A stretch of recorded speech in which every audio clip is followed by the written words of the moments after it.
Hi everyone, I'm Martha Warrener, a California bankruptcy attorney with over 40 years of experience helping people navigate their financial difficulties. Welcome to my YouTube channel, Bankruptcy Basics.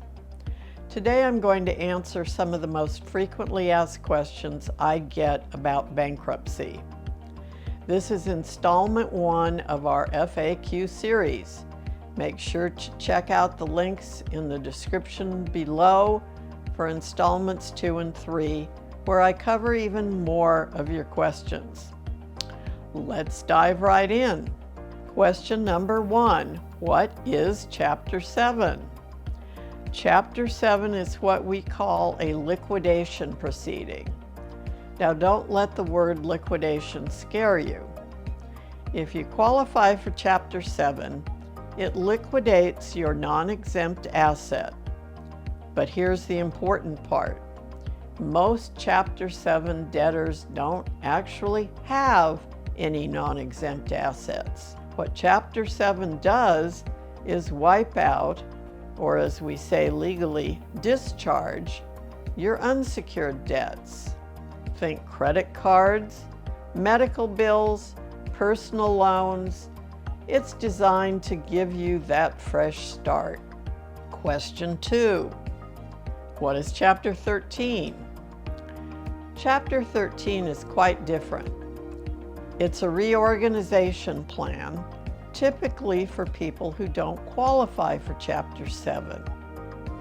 Instead of wiping out your debts immediately, Chapter 13 sets up a payment plan where you'll repay a portion of your debts over 3 to 5 years. Your monthly payment is based on what we call your net disposable income.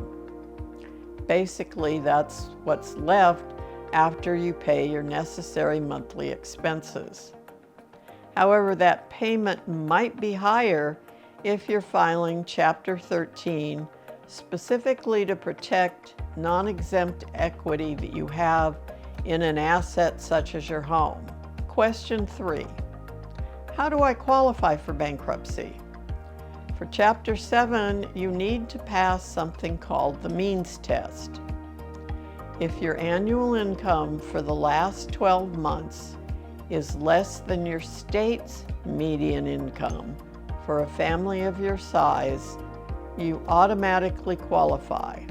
You can find your state's median income at this government website. I'll put the link in the description below. Now, if your income is above the median, you'll need to take and pass the full means test. I actually have a whole video dedicated to explaining the means test. You'll find that link in the description too. Here's something important. There's no limit on your total debt for Chapter 7, but for Chapter 13 there are debt limits.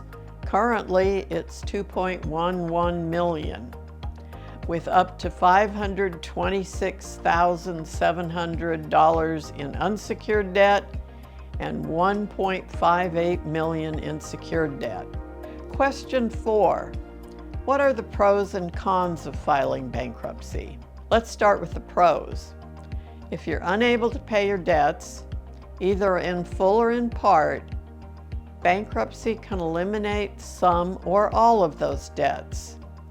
It stops lawsuits, levies, and garnishments. It stops creditors from trying to collect from you.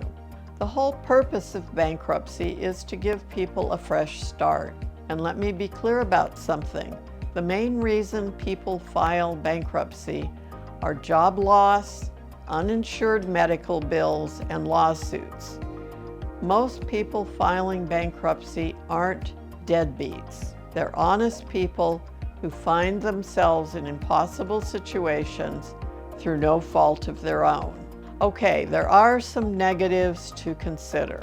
Filing bankruptcy will impact your credit score and your ability to obtain credit in the future.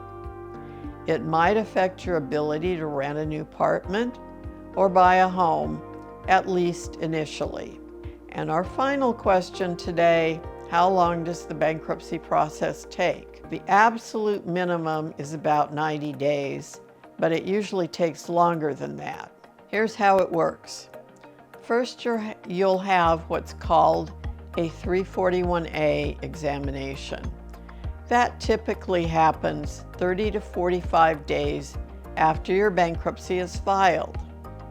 After that examination, you have 60 days to complete a financial management course and file your certificate of completion with the court. Creditors also have 60 days after your 341A examination to file any lawsuit against you if they think what you owe them shouldn't be discharged due to your fraud. But let me reassure you, this is extremely rare for most debtors. Once those deadlines pass without any lawsuits and your financial management certificate is filed, the court will enter your discharge, though that may take another day or two. Then the court will close the case. Bottom line, the average time from start to finish is 4 to 6 months. That wraps up our first installment of bankruptcy FAQs. You'll find answers to more frequently asked questions in installments 2 and 3. Those links are right below this video. For even more bankruptcy information, make sure you check out the rest of my YouTube channel. And you can always reach me at martha@bankruptcysage.com. Now remember, this video is for educational purposes only and doesn't constitute legal advice. Every situation is unique, so please consult with a qualified bankruptcy attorney in your area for advice specific to your circumstances. If you live in California and you'd like to schedule a free 30-minute consultation with me, you can call me at 760-409-7705 or email me at martha@bankruptcysage.com. Thanks so much for watching. If this video answered some of your questions about bankruptcy, please give it a thumbs up and subscribe to my YouTube channel for more bankruptcy basics. I'll see you in the next video.